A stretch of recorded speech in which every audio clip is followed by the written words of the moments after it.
Hey, friendo, Steve here. And Larson. And welcome back to Going In Raw, the only pro wrestling podcast you need to be listening to right here at youtube.com/Steven Larson, and available wherever podcasts can be found. Be sure to hit that subscribe button and the notify bell next to it to make sure you always get your new Going In Raw notifications.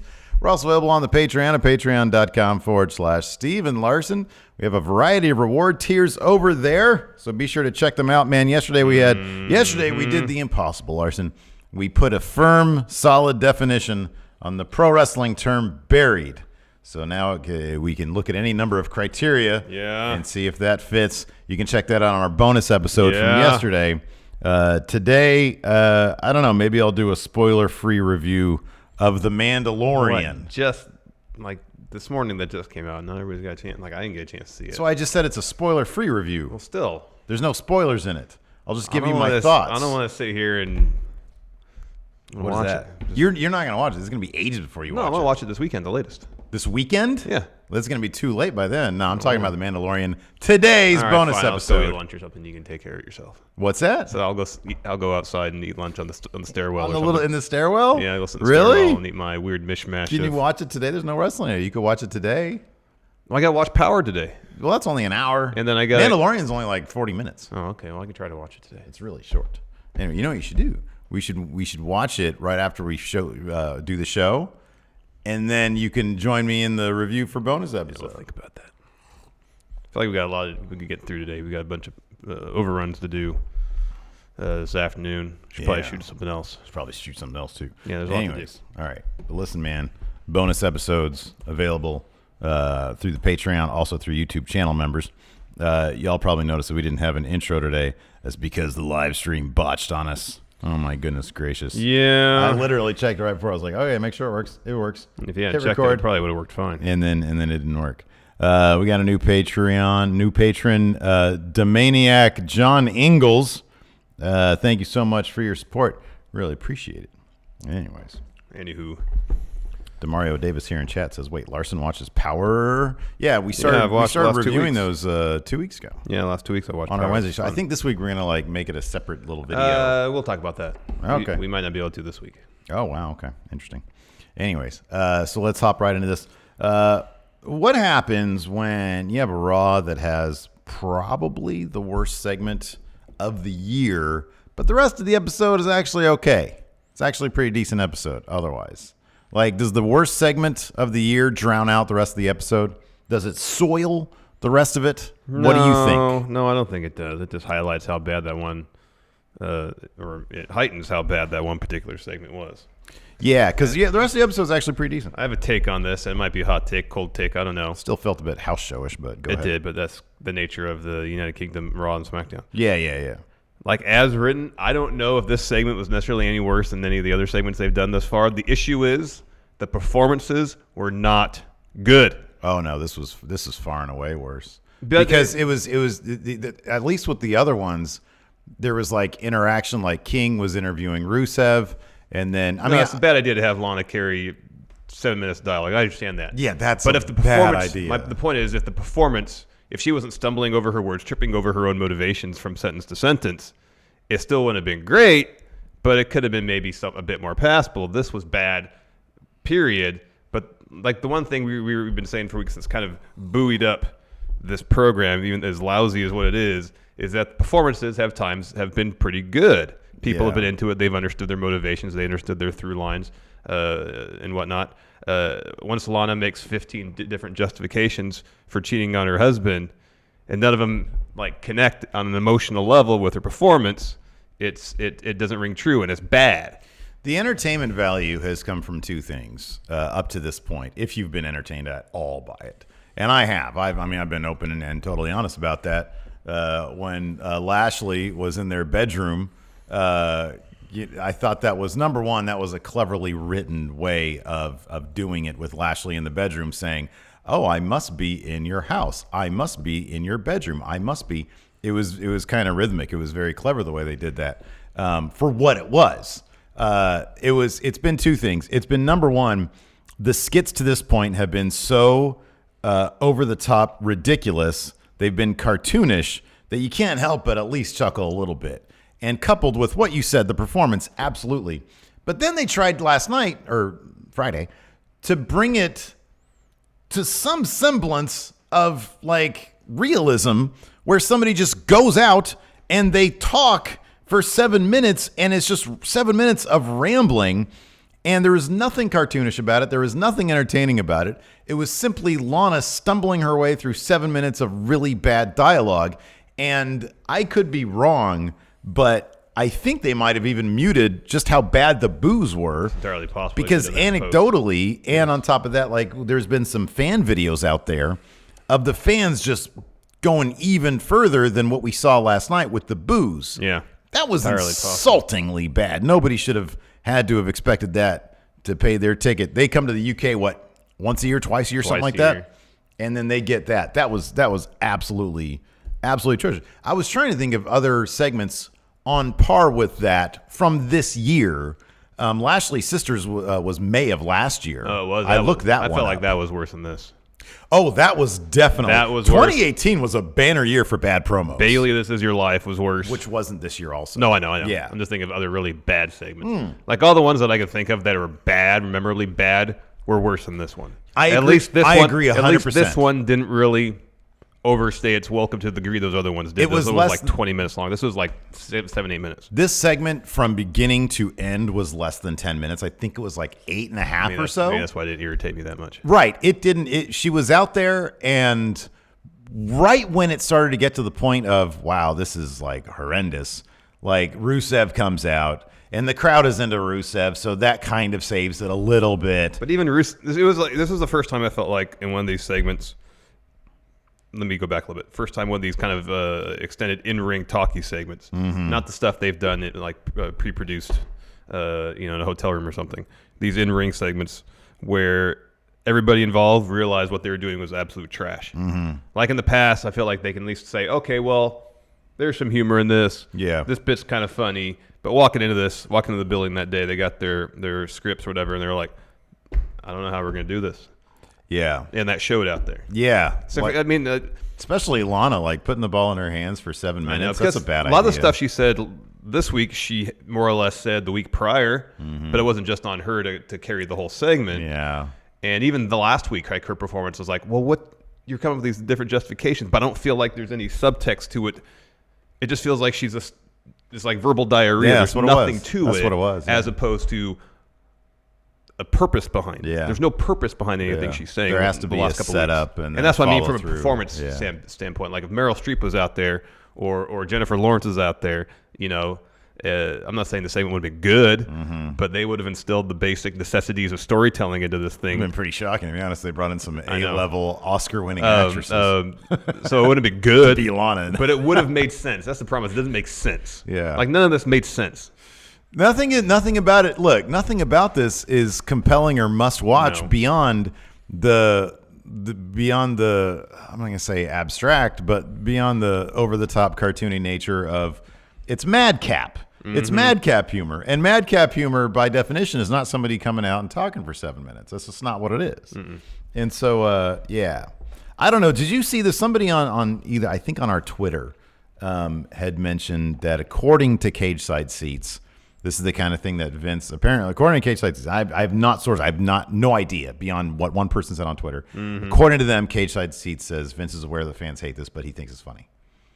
And that's probably, in a nutshell, the number one problem about the WWE is like, oh, fans hate something that tickles my fancy. Well, is it Vince finds it funny because the fans don't like it, or Vince himself personally finds the material funny, doesn't care what the fans think about it?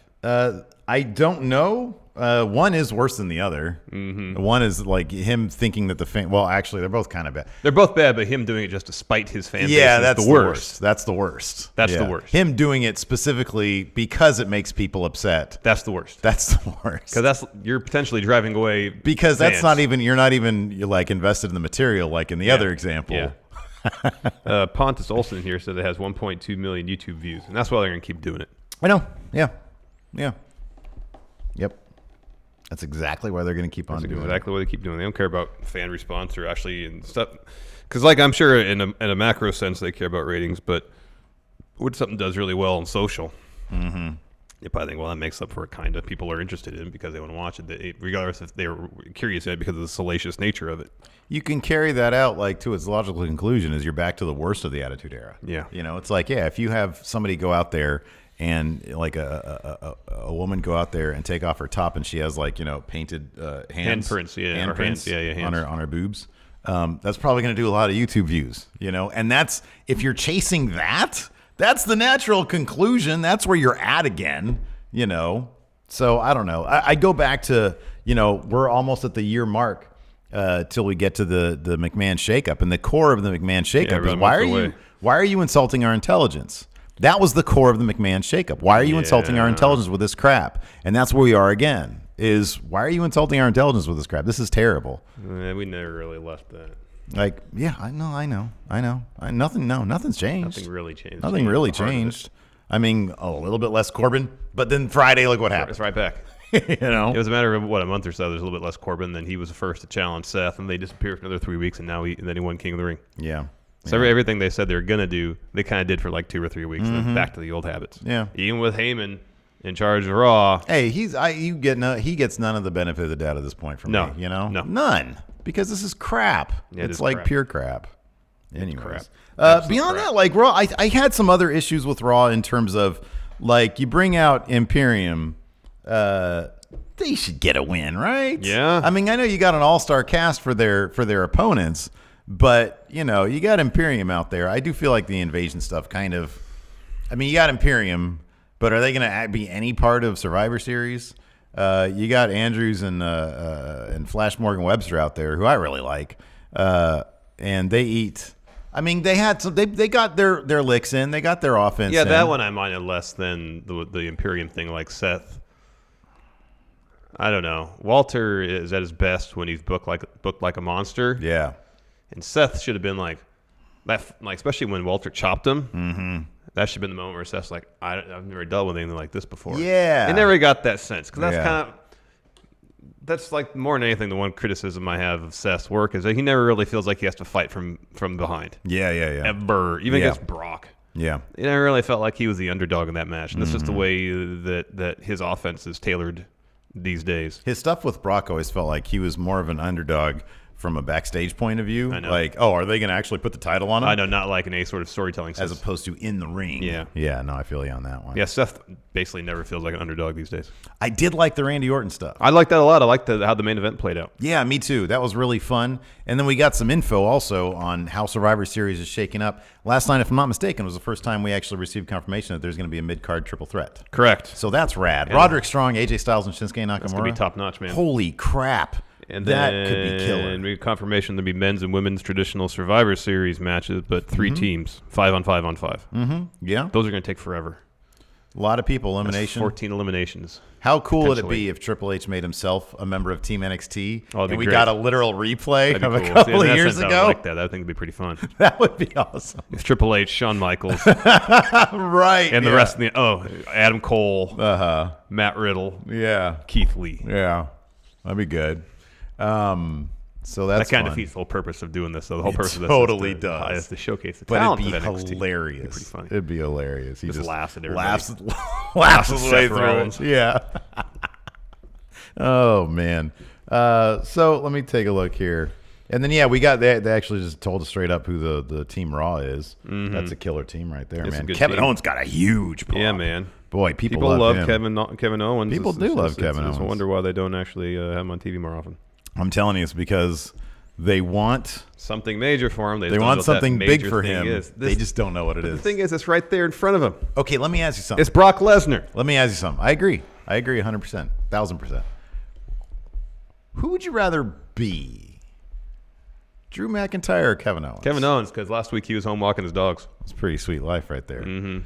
Because with Drew, it's like he's one step below where they want big things for him, but they're not willing to keep him off TV until they find big things. Yeah. So they just keep him around, and he's just a henchman. Yeah.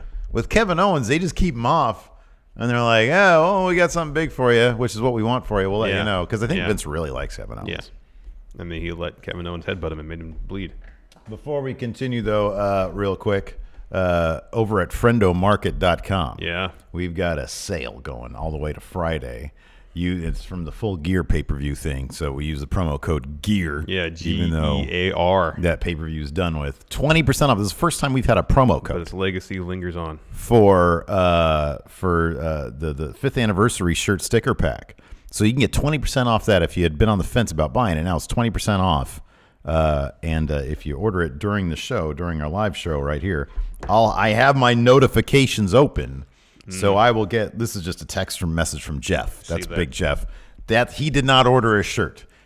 He's a close friend, so he gets it free gratis. Yeah, I wouldn't expect him to order one. If he wanted one, yes, I agree. Yeah. Gratis. When you've been roommates with somebody, I've known Jeff probably for 20, might be closer to 30 years. Yeah. I mean, I've only known him for like 25 years, but still, yeah, it's funny because it's like 95 that I met him. 94? Wow. 26 years. So anyways, that's open right now. Do you want to do this right now? Sure. Okay. But before we continue with the actual Raw recap, here's a word from the sponsor of today's show, Untuck It. Larson. What? Listen to me. Huh. The holidays are almost here. Oh, that's right. You know what that means, man.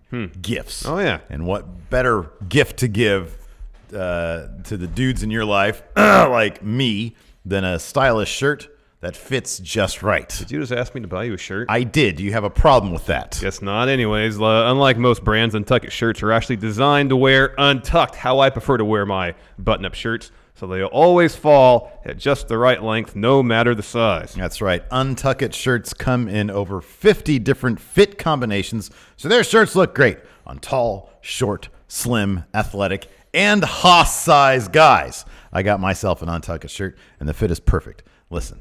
Here's the thing, man. You can't wear these wrestling shirts every single day. I rocked my Untuck It shirt to a baby shower, and everyone said I look great, especially Roland. He said, Steve, I think you look great in that shirt. I said, thanks, Roland. I can actually vouch that you look pretty sharp in that Untuck It shirt. So whether you're shopping for the perfect holiday gift or just trying to craft a smart, relaxed style of your own, Untuck It is the way to go. Visit untuckit.com and use code RAW for 20% off at checkout. That's UNTUCKIT, untuckit.com, and promo code RAW for 20% off. And thanks to Untuckit for sponsoring today's show. And you're really helping out Going in Raw by going to untuckit.com and using promo code RAW. That is a nice shirt. That baby shower is terrifying, by the way, because a child got lost for a moment. Yeah. What the heck? Keep an eye on your kids, man. It wasn't my kid. No, nor is it mine. Yeah. Anyways. Another kid fell in a pool. Yeah. But she was like 13, so it doesn't matter. It's fine. Or 10. What is it? How old is she now? I don't know. 10? Something like that. Let's kick Becky Lynch kicked things off on Raw with promo. Yeah. Good. Hey, hats off to that Manchester crowd, by the way. They sat through 5 hours of mediocre wrestling, let's be honest. They sat through that turd SmackDown and then had it in them to be like, all right, well, time to hit the reset button. And Becky Lynch comes out, and ooh, man, they went hot for her. Warm reception. Yeah, absolutely. Pretty standard Becky promo fare. She's great. She wants to be the best. She wants to beat Becky 2 belts again. She said she's never gonna stop running her mouth, slapping heads, and making the women's division better. The only thing she fears is not being the best, and that's why she's ready to beat Becky 2 belts again. Yeah. They didn't even bother trying to come up with a reason why Natalya wasn't in this match, even though her and Charlotte were the ones who actually beat Asuka and Kairi Sane. In fact, Becky and Charlotte, previously, they brought that up during commentary. They had already lost to Asuka and Kairi. So I didn't know if this is true or not, but according to Brian Alvarez on Twitter, he mentioned that maybe this was just in the arena or in the lead up. I don't know, but I think he said something on Twitter like, they advertised during SmackDown, maybe it was in the arena, Natalya and Charlotte for that tag match on Raw. Isn't that weird? It is weird. It seems like that's the team that earned the title shot. How do you have a back-to-back taping, and during one taping, the first part, you're advertising one thing, and then in the second part, like that is truly on-the-fly, crazy stuff. Yeah, at least if you're going to do that, find a way to justify it. Yeah. Like, have somebody take out and have, like, you cut to backstage and Natalya has green mist all over her face. Exactly. So Becky 2 Belt steps up. Yeah, exactly. Yeah. Yeah. It's easy. It's one shot. Now, I'm strictly getting that from Alvarez's Twitter. Here's the thing. He was really upset about that whole situation, If too. it's true, he's upset about a lot of stuff. If that's true, if that's true, or if it's not true, our apologies. If it is true, it's not surprising. It's not surprising. It's one of those things that is completely, totally believable that they would do something like that. Oh, yeah, totally. Anyway. It's pretty ridiculous. Fun match, though. There are little bits that I thought, Shayna turned up during this match. Uh-huh. And it would have been nice, because Kairi Sane at one point, because she was battling, I think, Becky on the outside. Oh, commentary said that Natalya couldn't do it due to family reasons. Why were they advertising it in the arena then? Yeah, okay, all right. Was she there? And they just said family reasons because? Anyways. If they advertise that at all during SmackDown, even to the in-arena crowd, that's the most confusing thing I've ever heard of. I know, because they don't hear commentary. That's bizarre. That's really weird. Anyways. Yeah, so Shayna was there. It would have been cool. I understand that Shayna and Becky and Charlotte are kind of in their own little bubble, mainly Shayna and Becky because they got the thing at Survivor Series coming up. But a little interaction between Shayna, who's the most dominant NXT champion now, who might be threatening to eclipse Asuka's day, right? And Kairi Sane is the only person I think at this point to have actually beaten Shayna Baszler. Shoot, that's an NBA notification. Oh. She was out there too. Yeah, no. And she was literally 5 feet away from Shayna. She couldn't have sat there and looked at her title or something. That would have been kind of cool. That'd have been kind of neat. I was expecting a lot of Raw, Some man. continuity, a little bit of continuity. Don't look at me like that. You know better. That's how you want Asuka to look at Shayna, how I looked at Exactly. Charlotte was really cocky last night, and it was pretty fun. Becky was in the ring first, and she was doing well enough for herself, and then Charlotte's like, all right, come on, let me in. Come on. And then Becky obliges. She goes and tags her in. And then later on, Charlotte's laying out Kairi, and then she just more or less goes, go tag your partner. Mm-hmm. So Adam Darwin is saying they did not show anything of that. So I don't know where Brian Alvarez is getting this or what he's saying. I don't know. I don't know. But it wouldn't. Here's the thing. Like I said, if it was true, wouldn't surprise me. Wouldn't surprise me either. Charlotte's great when when Charlotte has kind of nothing to do. She's hilarious because she's on house show mode. Yeah, she kind of turns into Orton type mode when he doesn't care. Yeah, when he doesn't care, he just does whatever he wants. It's kind of entertaining. That's kind of the truest thing said on Raw this week is that Orton does what he wants, when he wants, to who he wants. Yeah, he's turned a corner into even now when he's not motivated, he's still really entertaining because he's sort of entertaining It's gone from himself. boredom to just straight up apathy. Yeah, which is great. He's like, well, I'm bored. I'll do what I want to. Anyways, right before the commercial break, or one of the commercial breaks, Charlotte regains control, hits a Judas effect on Asuka, and that's when Shayna teleports to the ringside area. Mm-hmm. We come back. Asuka, somehow, she's got the upper hand now, puts the Asuka lock on Charlotte. Charlotte rolls through, tries to get a pin. Asuka kicks out, transitions, cross arm breaker. Charlotte powers her up. Powerbomb. Kairi has to come in to break a pin. This scissor kick that Kairi hit to Charlotte's head looked rough. Yeah, it did, yeah. That looked really rough. Yeah. Eventually, though, Becky and Asuka both come back or tag back in. Becky has advantage. She hits a double drop kick on Asuka and Kairi. Shayna hops up on the apron. Becky goes to her, starts talking trash. Mm-hmm. Bayley shows up ringside, pulls Shayna off the apron. They start brawling, and Asuka comes up from behind Becky, rolls her up for the win. And then Becky gets out of the ring, and she starts talking trash to Shayna again. And then Bayley attacks her again, and then tosses Becky into the barricade. Yeah. So Bayley stands tall. Yeah. Yeah, good stuff. Glad they got Bayley involved. Really looking forward to, I hope they follow through with an Asuka Becky thing, like a protracted Asuka Becky thing after Survivor Series. Because so far, if I'm not mistaken, she's the only person. This is what Becky's been pinned since her ascension, 3 times, and it's all been Asuka. I think that's terrific. Yeah. I think that's really good. Yeah. Maybe we'll get some accidental long-term storytelling. It's pretty funny, man. Next, Ricochet's backstage, and Randy Orton is there too. And Ricochet, it's like the camera turned on right before Ricochet felt like he was getting the business. So he was acting super defensive. Yeah. And then they turned the volume up on the OC, who are there talking trash to Humberto Carrillo. What did AJ was telling him to get out of the locker room, essentially. Yeah. Saying he's ruining the feng shui of the room or something like that. They're being so Biff Tannen. They are. I find this heel AJ a lot more appealing than when he was heel just by himself. Mean. He was just mean. Because the OC, they'll just snip also, and it's the funniest thing. Yeah. It's hilarious. Yeah. So they're talking poor trash. Humberto's just sitting there. He's just got to take it. Yeah. So Ricochet steps in. It's like, hey, stop bullying my friend. And AJ's like, well, we have a 3-on-2 match. That seems fair, right? It's like, better yet, you go find yourself a partner, and we'll do this for reals.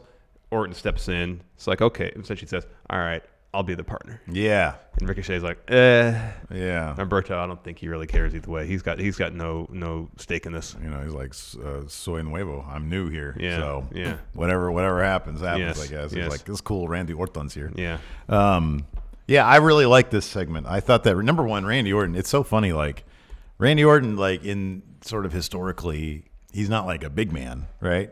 But, like, you see him illustrated against people. Oh, he's like 6'4", 6'5". That are coming into the WWE now. I know. And it's like he's massive. He's surprisingly tall. He's yeah. huge. Yeah, he's 6'4", 6'5". He's like a real super 240 pounds. Yeah. I know. And it's funny because that's sort of a thing that's becoming a thing of the past. Because you look at guys like the Undisputed Era, and it's like they're all. Yeah, they're all like 5'10", 5'9". Yeah. That's why who keeps on saying that if you had to build essentially a pro wrestler in a laboratory, it'd look like Randy Orton. Oh, it'd be one of Randy the commentators keeps saying that. I can't remember who it was. Yeah, for sure. No, I believe that. Yeah. So no, that was good. I liked the OC, like I said, being very Biff Tannen. Yeah. Like, oh, look at that. He's getting mad. He's getting mad. Look at that. Oh, I think he's mad. Yeah, that was good. That's the worst. It was very high school vibe. I thought it was pretty entertaining. Yeah. Next, we had Drew McIntyre versus the not released Sin Cara. I think this might have been the match that that led him to do some deep reflection. Could be. And request liberation. It could be, which has not been granted. No. Although Justin LeBar said that he thinks he has a decent chance. Yeah. At least because it's just a dude in a mask, and he could just keep the mask and the trademark, and then send dude off on his way. Mm-hmm. But who knows? WWE's weird. Like that dude, he's not going to go to friggin' AEW. No. Probably wants to go to CMLL or AAA. Mm-hmm. I don't know where he was before, but I don't know either.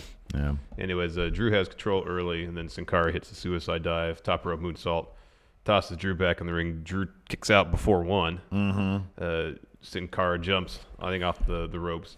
Drew headbutts him midair, but then Sin Cara sends Drew from the ring with head scissors, goes for a springboard Rana. It's probably the spot that It was made him the spot. It was the spot. reevaluate his life choices. Yeah. Drew catches him and then power bombs the dickens out of him ringside. Ringside, man, on that inch-thick gym mat they've got. Oh, God. And the camera was close right for The it. camera's right there. And Twitter just collectively gasped. It was like, oh, that's going to be why. That's why he asked for his release a day later. Because oh my very God. rare do we see a spot that violent so close up. That was ugly. And then they replayed it in slow-mo, and you see this poor bastard's head just whacked. I know. Oh, man. Sucks. And Drew even looked a little self-conscious. Yeah. He even looked a little like, oh, God. That might have been a bridge too far there. Anyways, Drew puts Sin Cara back in the ring, hits Claymore for the win. I don't think the Claymore is necessary. He probably could have put him after that powerbomb, man. That was rough. Yeah. And then, so Rowan, then we have a camera inside. So it's point of view from Rowan's pet, I guess. Yeah, he's got a critter. He came out with a cage with a little blanket over it. Yeah, and put it on the announce table for his match later on, and like commentary was saying, "Oh, it's moving," so I assume there's some sort of critter in there. Okay, so it's not a severed head, which I was really hoping for. Well, I mean, if it is, it's a reanimator type situation. I would be so down for that. I want WWE to start getting weird. It's Luke Harper underneath the announce table. That's what I was head sticking hoping. Right, exactly. I'll see you. They take the blanket off. Hey, dudes. Did you ever see that episode of Amazing Stories with like the professor with a severed head? Have. Oh, it was Well, good. I it's want to Reanimator. I want to say it was Christopher Lloyd. Maybe. I'll see you. It was like a evil high school teacher, and this dude cut a spell on him or something. Oh, okay. It And wasn't then- like Jeffrey Combs trying to revive a No. dead and then head. His head somehow got lopped off, I think. And then, he chases him out of the house with his lopped off head. He's like running around with his body. And so it was very comedic. I'm remembering this from ages ago. And the next day at school, like he wakes up and he's like, oh my God, it was just a dream. He goes into school. The professor's there. Everything's cool. And then at the very end of class, like he removes his scarf and there's like a giant, scar right there where you'd reattached it. I hope that's what they're referencing here, but probably not. No, Reanimator. Yeah. What kind of animal is it? Skunk? Naked mole rat. Those are ugly. Yeah. They're so ugly. I know, like, because there's, like, my kid has an animals book that I've been reading to her. One of them's got a naked mole rat in it. It looks like a David Cronenberg creature. Here, I'll take a look. You continue. Yeah. Mole rat? A naked mole rat. Oh. Yeah. A naked, you put naked ole. See, like, looks like a sack. Looks like a manscaped sack. That was an ugly ass thing. Yeah, it's not terribly handsome. I mean, I wouldn't want to come in. It's kind of cute, though. Look at his little face. I think this one's not bad. Yeah, his little face is cute. Like this one. That's nasty. It's like a hostile one with skinny little legs. It looks like he's going to burst. It looks like a sausage, an overstuffed sausage. Somebody put sausage with legs. Uncooked. Does that guy have a hairpiece on? Look at that one right there. It does. Like someone photoshopped some hair on this Oh, one. wow. Well, they're supposed to be naked. Anyways, I don't know. What do you think the critter is? Skunk. Oh, that'd be God, I hate skunks. It's like my number one anxiety when I take Gypsy out at night to the park or to the school so she can just run around. I always yell at her, don't mess with skunks. But she probably don't know what that means, man. Twice. I don't think she's paying attention to you. Next, we had a 24/7 title match in the ring. Yeah, that was weird. R-Truth versus the Singh brothers. Yeah. So R-Truth is beating up Sunil. Samir pulls Sunil out of the ring. Singh brothers try to get out of there, but R-Truth is chasing him around the back of the ring to try to cut him off at the pass and stuff. But eventually the Singh brothers run backstage. R-Truth chases him up the ramp. First, the Singhs go into the women's locker room. Then they bust out of there, knock R-Truth over, and they eventually go to another room. The lights are out. They turn the lights on. Rowan's in there. He absolutely destroys him. Yeah. Picks up an IKEA couch. Yeah. Kind of throws it at him. Yeah. He could have become 24/7 champion right there. Yeah, but I'm very happy that, number one, we got a Rowan something with the promo with his little pet or whatever. We got a Rowan squash match, and then we got this where he could have been 24/7, but he's above that title. Oh, yeah. That means Rowan has not been forgotten. He's not been buried. Just because he moved to Raw doesn't mean it's the end of days for Eric Rowan. True. I think that's terrific. That is good. So anyways, after Rowan decimates the Singhs, Truth walks in and says, y'all need some privacy. And then he says, I'll turn off the lights for you. Yeah, so he does that. And who knows what Rowan did to them afterwards. After that, we had Seth Rollins. He comes out. Let's drop a promo. There was some boos, a good amount of boos. Yeah, he's kind of a dork, so people are going to boo him. He is a good wrestler, though. He needs to stop with it. Yeah, everybody here knows that I think I'm the best wrestler on the planet. That's going to get him more heat. You know, I put up a poll on Twitter. I was doing some live tweeting during all this. I haven't checked the poll. I saw a poll. I'm going to check it now. He was at 10 because I put on there on the poll. Who's best wrestler, Seth Rollins or somebody else, right? Yeah, just Seth Rollins or somebody else. I mean, the fact that Seth Rollins at one point anyways had 10%, that's pretty good. Like if you're splitting up the next couple thousand wrestlers on the planet and you have 10% Seth of the vote. versus the field, essentially. Yeah, exactly. He's got probably the, let's see here. Where's my poll? Yeah, there it is. Oh, my goodness. Well, he's down to 8%. So 2,300 votes. It's 92% of people say someone else is a better wrestler. Yeah. But 8% do say it's Seth Rollins. He's got 8% of that vote. So that's good. Yeah. I kind of feel like the man he shared the ring with last night, at this point, may have eclipsed him. I mean, there's a couple guys. Kevin Rollins. Who? I mean, Kevin Rollins. That was great. Kevin Owens. Kevin Owens. Kevin Rollins. Kevin Rollins. His Anyway. brother. It's one of his long-lost brothers that he's finding. Oh, yeah, there you go. So anyways, yeah, some boos. He kind of plays it off like, yeah, I like your energy, Manchester. Shades of Roman Reigns. Yeah. Anyways, he talks about Triple H trying to recruit him to NXT. He says, end of all that, I understood what Triple H is trying to do is try to light a fire under me. In that sense, he has been successful. But Raw is his home. Raw is his show. Monday Night Rollins. So Seth says, I'm the best wrestler on the planet. I want to fight. Open challenge time. Give me United Kingdom's best. Cue Imperium. And Walter. Yeah, they sort of did the entrance right this time. Yeah. I mean, I know last time it was like a run-in, but still. Imperium first, and then Walter. And then Walter, yeah. Yes, and then Walter introduces himself. He's so legit, dude. Heck He's yeah. so legit. That's why I'd put him on my list of best wrestlers on the planet, but Seth Rollins right now. I'd be with you No on one's that going to one, call, man. no one's ever going to think Walter's a dork. I know. Did you see Ever. that promo? I think I was watching it here with you Yeah. yesterday after his Raw match. This represents not just the UK, but everywhere in Europe. I'm sorry, giving a Werner Herzog voice. You're straying to Werner Herzog territory. Yes. Mandalorian. I watch WrestleMania. I watch WrestleMania. I grew up with Greek antiquity, but I watch WrestleMania to see my culture. Unfortunately, they don't have any grizzlies fighting. Let's go back to the 70s and 60s to see bears. Poor bastard lost his match against Grizzly. The Grizzly Man versus the Grizzly. Grizzly won. Boy, that's dark. It is. Anyway, so we got Walter versus Seth Rollins last night. At first, Walter starts tossing Seth around the ring, as it should be. Mm-hmm. Yeah, of course. That should have been the entire match. But then Seth hits like 2 kicks in the sling blade, and that was enough to send Walter out of the ring. Boo. But back in the ring, Seth goes for a springboard knee, probably. Walter catches him, German suplex. And then he hits a huge chop, drops Seth. And at that point, Seth should have realized, I'm in for a rough night. He should have just tapped out at that point. I know. Walter sinks in the single leg crab. Seth escapes somehow. I don't know. Walter hits boot, starts clubbing him on the apron. And then Seth catches the third one again. One of those shots. We've seen the impact shot and one of those clubbing blows across the chest where you see flesh ripple. Yeah. Seth should have been like, all right, this is the best of the United Kingdom. I'm just not going to come back to the United Kingdom. Yeah, exactly. Yeah. It's too hardcore here. Exactly. Yeah, it's like Hostile. Anyways, he catches the third one. Walter tries to boot him, misses. Seth hits kick, springboard knee, goes for super kick. Walter gets out of the way, goes for another German suplex. Seth lands on his feet, super kick. Seth getting ready for a stomp. Imperium comes in. Seth wins by DQ. Yeah. I feel like Walter should have dominated that match. Should have chopped his stomp. I know. Tries to stomp and chop the knee. Foot comes off. I was say chop the knee. Yeah.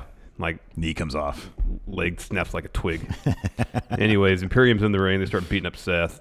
Street Profits run down and try to make the save, but they're getting beat up by Imperium too. Kevin Owens comes down the ring to a massive ovation. Huge. To even the odds. Faces clear the ring. We go to commercial. We come back. Of course, we get 6, 8-man tag action. Yeah, man. Math was off there for a second. Early on, this makes sense from a strategic standpoint. Seth was isolated. He already had a match against Walter by Imperium. They're in control. At least we got to see a Walter powerbomb on Seth. Yeah, unfortunately, Kevin Rollins came in to break up the pin. There is a brief scrum. Imperium clears the ring. Walter goes up top. Seth meets him, hits a superplex. But he couldn't do the whole roll through Falcon Arrow. No, he couldn't do that. Seth gets the tag to Kevin Owens. He takes out Eichner with a cannonball off the apron, hits some super kicks on Bartel, and Walter hits a swanton on Alexander Wolf. Walter breaks up that pin. Street Profits are in. There's brawl, and people are hitting moves all over the place. Seth hits a suicide dive on Walter. Montez follows with the tope. Oh, my God, that tope. And I'm telling you, man, that's just a fraction of how far that dude could fly. He could have done that into the crowd. Into the, upper bowl. I know. That'd be kind of weird. And then Owens hits the stunner on Marcel Bartel. And a crotch chop. Yeah. And then Seth follows that with a stomp on Alexander Wolf for the win. Mm-hmm. Yeah, I felt like Imperium should have won this. Yeah, man. You're going to bring him in. You're in their territory. You got to get – and I mean, look, they're the representatives to some degree of NXT. Yeah, they can't fly out a bunch of NXT men and women for this week's they got to get over on them a little bit. I know. You know? At least one of the matches. And this is one that made the most sense. Mm-hmm, yeah, for sure. Especially when Seth was just out there. Like, as much as I love Kevin Owens, he's one of my favorites. Mm-hmm. Save him for next week. Yeah. Have someone else run out to make that save, be in the match. And then he's the one that can eat the pin. Mm-hmm. Or have Imperium just what's his face? Angelo Dawkins can eat a pin real quick. And then. Well, they're still so new to Raw. I don't want Street Profits to take a loss. Hell, just let Seth. Walter chops the hell out of Seth, caves in his chest, gets the win. Okay, but that's so not going to happen. Like, I'm at least trying to go for some realism. But that's the problem with Seth, is that he never feel like the odds are really stacked against him. You never feel like that he's really the underdog. It's a major problem. And it would actually enhance the story a bit if he goes, Raw is my home, and the top guy of NXT's NXT, Walter, beats the hell out of him. Yeah. And then, who would have taken that loss when it has caved chest in? Daniel Bryan. His chest caved in. Daniel Bryan. Oh, yeah, absolutely. Daniel Bryan, another man is better wrestler than Seth Rollins. Oh, dude, Daniel Bryan actually might make that. Actually, is a claim that he could be top wrestler on the planet for sure. Yeah, it's Daniel Bryan, probably Okada. Yeah, Okada for sure. Omega. You can have Kenny Omega up there and Walter, yes. Yeah. And then Io Shirai. Yeah, Io might be number 1 actually. Yeah, she's really good. Anyways, after that we had the non-buried Cedric Alexander taking on Andrade, who is like super not buried. That guy's like super powered up. Yeah, they're telegraphing what Andrade's near future is by commentary saying this man's gonna be a champion very soon. Yeah. Way to telegraph that, Vic. Yeah, I know, right? I know. This is a fun match, even though it was kind of short. Everybody got their usual stuff in, though. In the end, though, Zelina Vega's out there. She grabs Alexander's ankle while he's like trying to run towards the ropes. Distracts him. Andrade hits his Judas effect. Back elbow. Yeah. Hammerlock DDT for the win. Yeah. A couple other names here people are bringing up. Tyler Bate, Will Ospreay, Kota Ibushi. These are all. Yeah. All contenders, they're yes. All better than Seth Rollins. You know what, though? It's kind of unfair, though, because we just don't know what he would do if he was in there. I mean, all of them, they all have something in common. Well, not Daniel Bryan. He's on SmackDown. Yeah. But they all have something in common. They're all not in WWE. They're not on Pete Dunne and Tyler Bate are. Not on a main roster. Oh, okay. Yeah, I know. Still. So I would be very curious to see what Seth Rollins could do. Never going to happen, though. But until WWE I for see life. it, you're For right. life. Until I see it, sorry, buddy boy. Yeah. You're not even in the top 10, probably. Yeah. We should do that. We should do that for Thanksgiving week. 10 wrestlers who are better than Seth Rollins. The real 10 best wrestlers in the world right now. I'm down for that. All right, we can do that Thanksgiving I had a week. couple different ideas. Oh, I had like worst segments of the year. All right. But I don't know how many really bad segments there were this year. I don't remember either. I think 2018 was like a really bad year. It was a banner year for bad segments. Yeah, I think it was. After that, Aleister Black, he was around. He was doing another promo from his room. He's calling out a mysterious you. Says, I'm talking about secrets.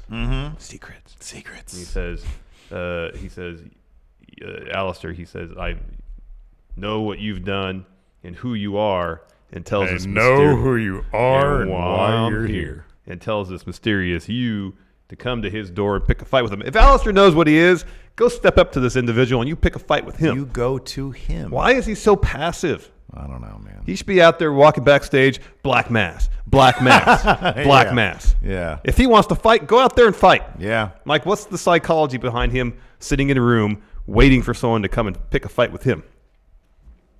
It's not like he's been around a Raw long enough to earn that kind of top dog status. Nobody explained it to him on the first day of the job. He came in. Nobody sent him they sent him the wrong email address to Tommy End at WWE.com instead of Aleister Black at WWE.com. Yeah. And then he missed the meeting where you figure out how you go initiate fights. That's why he's so upset. He's like, I watch TV every week and I see people fighting and all these people are picking fights with each other. I wonder why it is not me. I have my application for a fight filled out. Yeah. What were you going to point at there? No, there's some other names here. Eddie Dennis. Someone says Eddie Dennis, best wrestler in the world. Yeah, man. That's a definite. Yeah. Who is he pointing out and what did they do, man? Damned if I know, man. I know they don't know, but it's always fun to speculate. AJ Styles. Why not? Give us AJ Styles versus Aleister Black. That'd be fun. AJ Styles. I don't think it is, though. Buddy Murphy, I know what you did. You stole all the toilet paper. You stole fizzy lifting drink.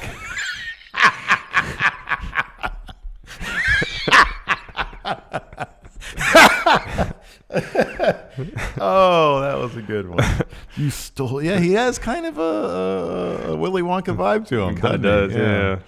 I gave you the golden ticket. You stole fizzy lifting drink. The room ought to be clean, sanitized. You get nothing. You get nothing until you pick a fight with me. Buddy Murphy stole a fizzy lifting drink. Next, Lana promo. We kind of went through this already. What? What are you laughing about still? That was a good one. Fizzy lifting drink. Oh, crap. Love that movie. Anyways, Lana comes out. She says, confession time. I've got some sins to cop to. I'm going to tell the truth. But it took her like 5 sentences to say what I just said in like 3 clauses. God, it was forever. She says, the truth is, I cheated on Rusev. We already knew that. Mm-hmm. We saw that with her, like making out. We literally saw you. Yeah. Basically copulate with Bob Lashley in Rusev's bed. I personally would have preferred to have seen actual, live sex show. Understood. But the implication was that coitus did indeed happen. Yeah, exactly. she says, and the fans start booing, and she says, well, I don't appreciate that because Rusev cheated on me first. Second time she's made this claim, but she's never offered up any evidence to support it. No. And that's what I mean. She just like starts throwing out reasons. He's a sex addict. He wanted to be a father.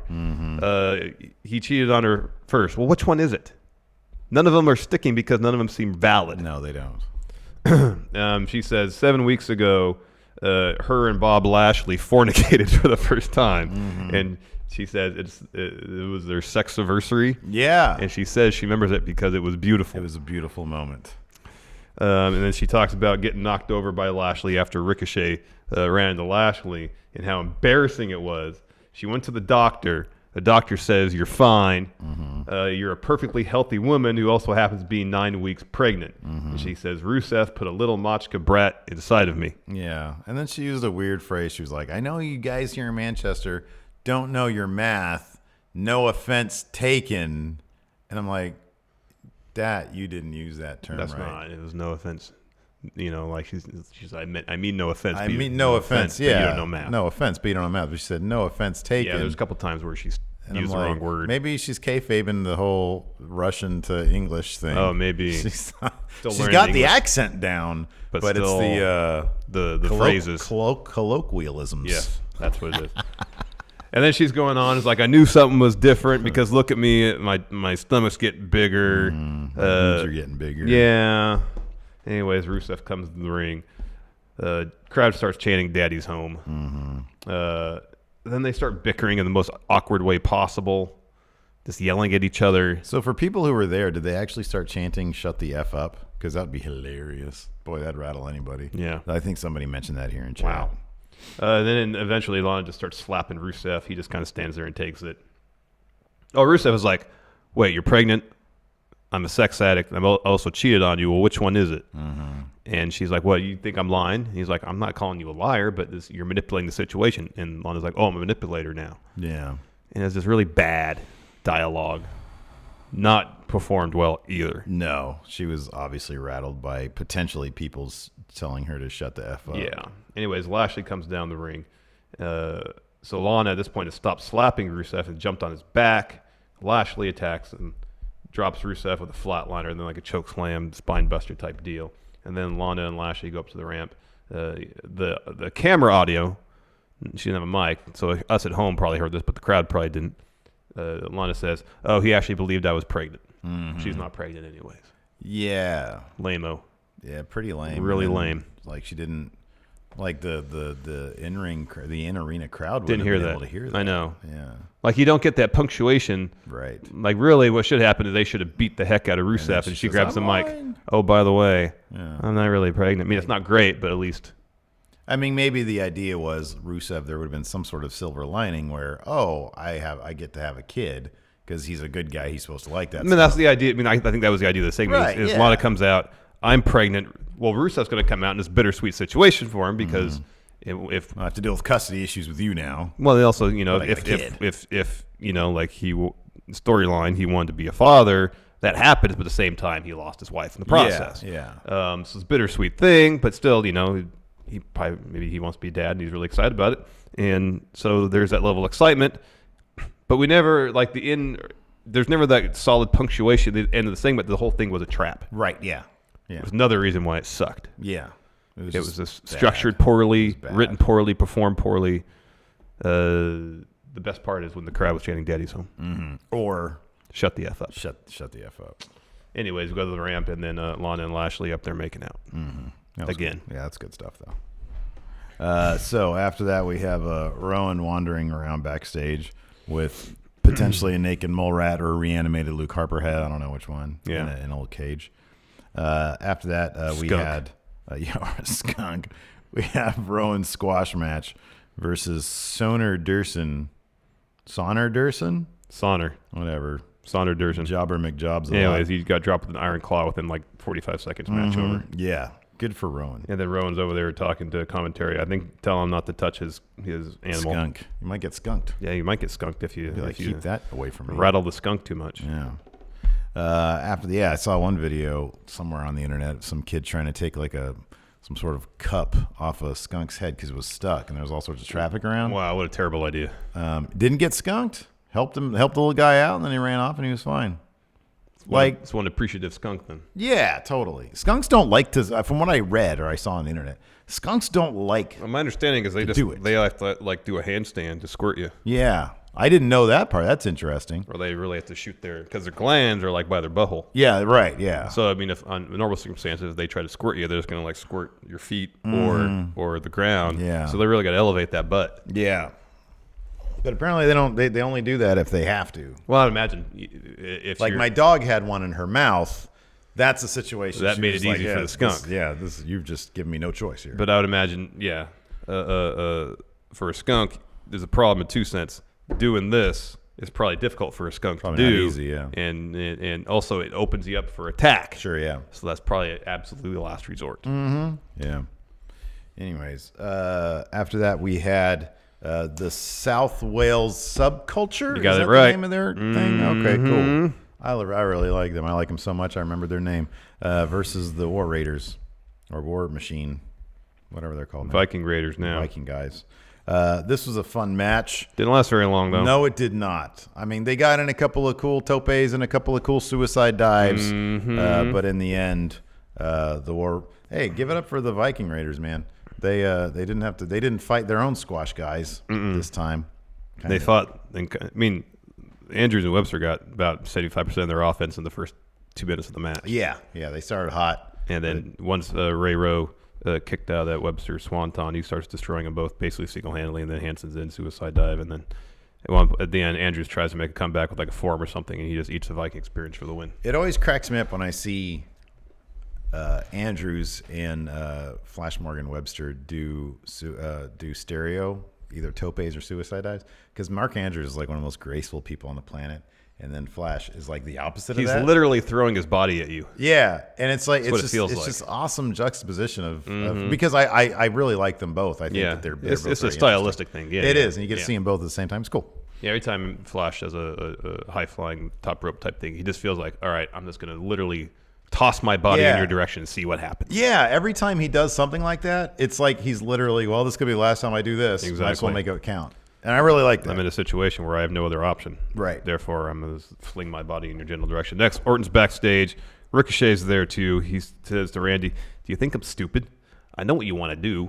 You just want to RKO me. Yeah. And Orton says to him, really, the last thing you want, Ricochet, is for me to get in your head. And guess what happened in this main event? He got in his head. Ricochet had Orton living in his head. Rent-free. Rent-free. Yep. Gratis. Yep. Paying utilities, all that stuff. No utilities. Either. Ricochet was paying utilities. Yeah, he was covering utilities. Out of pocket. And HOA fees, too. Yeah, for sure. Yep. Yeah. Yeah, no, I really like this stuff. I think it's kind of, I don't know, just sort of anecdotally from things that you've heard Randy Orton say, be it on a Twitch stream or other places. He does seem to these days enjoy working with like younger up and coming wrestlers. And so that's why I think, I don't know, I'm getting the feeling off this that he's really going to enjoy working with Ricochet and guys like Humberto. I think so. So Ricochet and Carl Anderson are in the ring to start. Ricochet has the upper hand. He goes over towards his corner. Orton tags himself in. And then he just for like 30 seconds works over Carl Anderson's arm a little bit. Gun. And he goes over and tags in Korea. Yeah. Mind games from the Viper. Oh, yeah. Eventually, Ricochet gets back in. He sends AJ towards the ropes in his corner. AJ inadvertently knocks Orton off the apron or gets in the ring, starts talking trash to Ricochet. I know you did that on purpose. Ricochet's like, I was just trying to get AJ out of my way. We go to commercial. We come back. Ricochet has the upper hand. He tags in Carrillo. He does a bunch of cool stuff. Ricochet's back in. He clears house. He runs the ropes. And right as he's about to bounce off the ropes nearest his apron, he kind of gives Orton a glance. And it's just like half a second that delays him, that allows Carl Anderson to hit a huge spine buster on him. From that point on, for a stretch, OC, they have upper hand. Gallows is in. He sucker punches Orton off the apron. But doing that eventually allows Ricochet the opportunity to get a hot tag to Carrillo, who misses a moonsault. What the hell did I write down here? Gets tagged to Orton, sorry. He hits a power slam on AJ, follow that with a draping DDT. He's getting ready for an RKO. Carl Anderson. Carl Anderson. Hits him with a European uppercut. And then Carrillo takes out the OC with a tope, I believe. You got Orton, Ricochet, and AJ left in the ring. And so Orton's kind of like behind Ricochet, all menacing like he's about to RKO, even makes the motion forward, but then changes course, RKO on AJ, and then Orton goes and tags in Carrillo, who hits a moonsault on AJ for the win, and Ricochet the whole time is like, all right. Yeah. And after the bell, the first thing Orton does is to Ricochet Ooh, and then steps back. Like, I could have arcade you just like that. And then, so he basically tells him that, and then he leaves, and he sort of looks back at Ricochet. I was so hoping Ricochet was going to do that stuff he did in NXT, where he jumps out and he like topes over And lands on his feet. and he just lands on his feet. How cool would that have been? I know. Maybe they're saving that for a match. That could Where he does be something like that, and then Randy RKO's him out of it. I know. I was thinking that too. That's terrifying. I know. Ricochet, they don't even practice it beforehand. Ricochet, he's thinking about that kind of stuff. Oh, I know. And they'd be silly not to, because it'd be great. I know. Maybe that's what it is. Maybe Orton's just like, hey, I know I could do something really cool with the RKO in this guy. I don't know. I think he just likes working with young talent. A lot of people are bringing up all the smoke in Ricochet's entrance. There was a lot of smoke. Well, he wanted the smoke, man. Apparently cool that he has all the smoke. Yeah. Cool that Carrillo got a pin on AJ. We had heard from Melter, the Wrestling Observer himself, that this was supposed to go down a couple weeks ago, but who knows? He's not dependable anymore, man. Wow, shocking. Oh, man. All right, let's take some questions. What do you say? We got new member D Minor. Welcome, D Minor. Welcome, D Minor, the premier DJ in the Chicago area, I believe. Chicagoland area. Dom L just says, I'm not Janetti. Dom L said that? Yeah. Well, that's good, because that dude is... DKC returns, says, chat, reminder to tune into NWA Power. Yeah. Yeah, we might try to catch the live stream of that. What time is that on? Drop some super chats on NWA. It's at 3 o'clock our time. Oh, I might be able to do that. Jimmy Thomas says, who should be on the Raw women's team after Charlotte? Who else is on Raw? Well, technically, Asuka and Kairi are. That sounds right then. They really should do a tag title match with them versus a Raw team versus an NXT team. NXT team, though. They should do a what? Raw and SmackDown together? No, they should do Asuka and Kairi Sane versus a tag team from SmackDown versus a tag team from NXT. Oh, yeah, that'd be cool. That's that'd what be they neat. should really do. Let's see here. We got, according to this on Raw, Asuka, Becky Lynch, Billie Kay, Carolina. Or Carolina. She's in NXT again. Okay. Liv Morgan, but she's going through like a repackage thing. Marie Kanellis is pregnant. Naomi is injured, I think, or just out. Natalia, there is not. Yeah, so it's probably going to be the Iconics. Ruby Riott might be ready to go. The Iconics. I don't think Naomi's injured. I could be wrong though. She has been off TV forever. Maybe they're going to make a big to do for her. Natalia back. for sure. Natalia for sure, absolutely, yeah. So Natalia, Charlotte, maybe the Iconics. And then maybe a returning Naomi, I guess. Or Nia Jax. And then who do we have over on SmackDown? Let's see here. Alexa Bliss is out. Carmella. Well, no, who won that match? Carmella and Dana Brooke? Oh, yeah, that's right. So they're on the team. Lacey Evans will be on there. Oh, yeah. Sonya Deville and Mandy Rose could be on there. Well, I mean, they lost that match. Oh, that's right. They can't be on there. Okay. Nikki Cross, probably. Maybe Sasha. Yeah, okay. All right. Mr. Ollie B. Last night was Walter's first loss. I think Team NXT. Who's going to be on Team NXT? Bianca Belair for sure. Oh, they have a ton of people. Yeah, take your pick, man. Team NXT has to win that. You would think so. Team Raw, both those teams are going to have major chemistry problems if they want to keep it kayfabe. Mm-hmm. Yeah, I mean either of those War Games. Whoever the winning teams from War Games represent NXT. That'd be great. Johnny Ralston, do you guys hear Kevin Owens tell Marcel Bartelli he's going to eat his face? Yes. That's awesome. And that was great. That is great. That's why Kevin Owens is the best. He is the best. Villa Lobos was the Lana segment as bad as Dean at the doctor's. That was really bad, but that was also pretty short. Yeah, I don't remember that being that bad. It was really bad in a really short amount of time. It was like cartoonishly bad. That's when he was like, hey, Dean was. And there's a giant really cartoonish giant noodle. Needle, Sorry. Funny. Yeah, it would be funny, like a pool noodle. He's trying to inject him with something with a giant pool noodle. The worst though is when it's like stretching into endless minutes of just one person and a crowd just crapping on it. Bad and long is the worst. At least with Dean, he was not in the arena. He was just in the doctors, and you just sort of felt bad for him as opposed to bad for him in front of you know what I mean. Yeah. Nick C, NXT UK isn't part of Survivor Series, so why get them involved? They have NXT's proxy. Yeah, that's how I gather. I'm fine with it. I don't really care about that because I got to see Walter on Raw. They just Imperium should have won that match. Mm-hmm. Mr. Ollie B, there's at least 10 better than Seth in WWE. Yeah, you can probably name 10 under the WWE umbrella. Easily. Jurgen Johnson and Johnson's. Can you name somebody who went through a steeper drop from being the best to just being regular than Asuka? I don't think Asuka comes off as just being regular, but Jinder is absolutely the answer to that. Kayfabe-wise, for sure. Kayfabe-wise, yeah. Bad man. Today my brother told me I'm stupid for giving money to some random people online, so here is some money. Love you guys. Thank you, bad man. I think you're incredibly intelligent. A man who has all the ingredients. In fact, today I'm going to call you good man. Mm-hmm, good man. Jose Alaguna, who'd win, Wonka Alistair Black or Alistair Wonka or Ice Cream Man?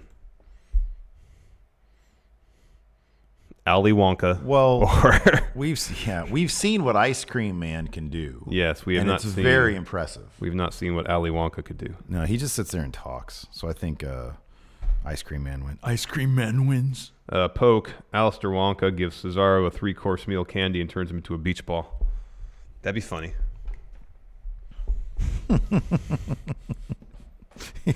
My favorite That's line. really good. That's actually really good.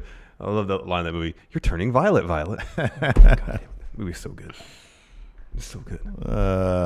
Let's see here. Jurgen Johnson and Johnson. Do you think in general listeners of wrestling podcasts want to hear a recap of a good show or a bad show? I think they want to hear I think they're most interested when something significant happens.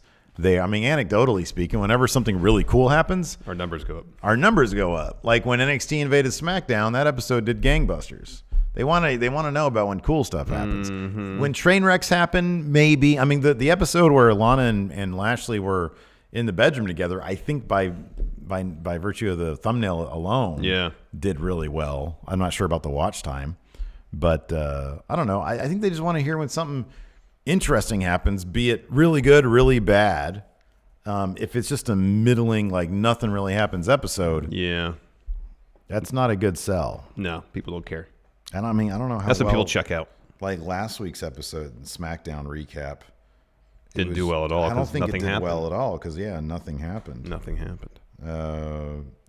Compare. So like last week's SmackDown episode just on YouTube did like almost 9,000 views, which is half of what the NXT Invasion one did. That's over 20. Is at 21,000. Yeah, and that's here on the YouTube. People just want interesting stuff to happen. Mm-hmm. Yeah. When there's good, I'll say, man, when cool stuff happens, man, people are really into wrestling. Let's see here. Demaniac, with Survivor Series approaching and with Sting being announced for the meet and greet, do you think we'll see him at Survivor Series, and what role do you think he will take? I'm going to say no, we're not going to see Sting at Survivor Series because they would have been setting that up already. Yeah, that's what I'm going to say.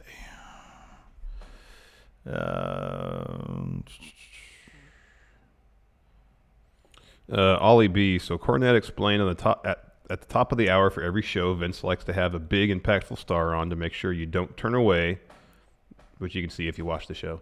However, can you answer me this? If you have Walter Dominic at your disposal, why are you making him look like a fool and then putting a cuck storyline on last?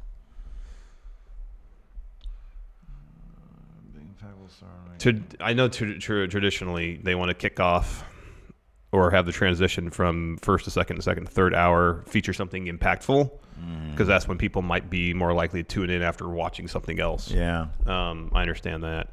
But also there's a huge drop off hour 3. Yeah. There has been for a while. And so for a while you can see they were booking the show where the end of hour 2 into the beginning of hour 3 was kind of really the main event of the show. Yeah. It's lazy. It's lazy and formulaic. I mean, that's the problem is that anytime you approach a creative endeavor with a formula and you get away and you get away from, okay, what's some impactful storytelling? What's going to keep people engrossed, not just, okay, insert this place here, this place here, this place here, because that's a formula. It's just lazy. So people are going to tune out. They don't want lazy. They want people working hard. Interesting stuff. Yeah. Gary MacArthur, WWE has made this weird habit of mashing together 2 entrance themes for tag partners like Asuka and Kairi Sane. Put 2 people's themes together and make a good mesh, and 2 to make the absolute worst mashup possible. Asuka's and Kairi Sane together is terrible. Yeah, why don't they just license the Poppy song? That Poppy song that intro will it was Baby Metal. It was a Baby Metal song that they did for the video package on NXT. Oh yeah, that one. Yeah. That's great. It's lazy. It doesn't fit. No, it doesn't. They have all this money. They can't license something? No, I guess not. Just use Asuka's theme. Asuka's theme is incredible. It's really good. I know. It's incredible. It's a really good song. And Kairi Sane's doesn't even fit her anymore. No. She doesn't do the pirate thing anymore. Not to the same degree, no. I mean, she doesn't carry the chest. No. She doesn't carry the wheel. No, I know. Just use Asuka's. She doesn't. Well, since she turned heel, not at all. Yeah. Just use Asuka's. I know. Asuka's theme's really good. I don't know, man. What are 2 songs that could actually go well together, though? Oh, man. I don't know. Oh, Becky Lynch's and Sami Zayn's. Yeah, I guess so. Those could kind of maybe fit. Yeah, they were maybe. a mixed tag team once, too. Mm-hmm. Oh. Whatever. Do. Yeah, how does Becky Lynch's go? That's the drum beat for the song. For Becky's. Oh. Yeah, okay. Yeah, anyways. We're kind of coming off like jerks. Wolfpack for life. Will either of you guys get Disney Plus? Steve already has. I did this morning, man, and it worked fine. At first, I loaded up on the Fire Stick, and I pressed it, and it says app not available. I was like, what the heck? And then I went back in. Worked great. Good. Andrew Berg. Hey, Fredos, at this point last year, we're already getting the sense of who was going to be the major players going to WrestleMania. Brings up Becky, Ronda, Triple H versus Batista, so on. Isn't as clear this year. Should this make us happy or concerned? They probably don't even know. They probably have no idea. Apart from maybe a match or 2. I think that the 4 horsewomen in a fatal 4-way is probably on the docket. I think that's probably going to be a thing. I mean, they feature them a lot. Rich says, somebody mentioned this last night too, Shinsuke versus Styles versus Strong. If Shinsuke wins, he will truly be the king of Strong Style. Yeah, someone's having a laugh at Titan Towers about that one. Pretty funny. Yeah. Pretty funny. Let's see here. Any more forced?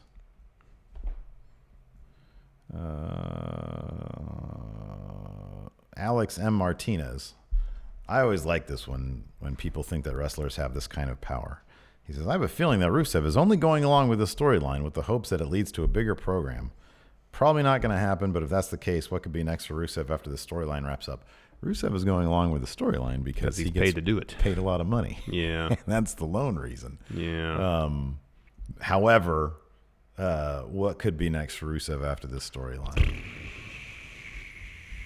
I don't know. Aiden English isn't doing anything. Put them back together. There you go. That'd be perfect. Geeked Out Nation, is this the laziest WWE has been in a long time? I kind of feel like the last 3-4 years they've been pretty darn lazy. There's been peaks, there's been valleys, but by and large, it's been a pretty fallow, lazy period creatively for WWE. Yeah.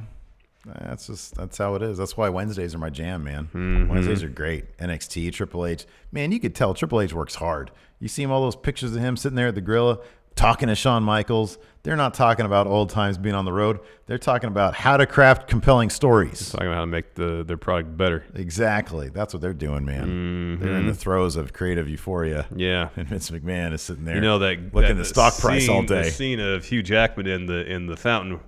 That's what they're after. They're after transcendence. They're after the first father, man. They're after transcendence, man.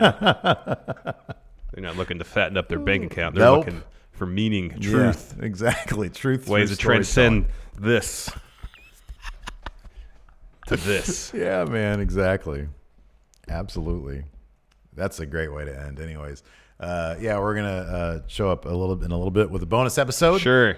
And who knows what we're going to talk about. It's got to be good, though. We got to give these patrons bang for their buck, man. So if you don't want to do a Mandalorian review, that's fine. I'll watch it. I'll watch it tonight. We can do it tomorrow. Okay, that sounds fine. That sounds good. Anyways, thanks everybody for tuning in. We will be around for a bonus episode. We'll figure out what we're going to talk about in a little bit. Till next time, we'll talk to you later. Goodbye.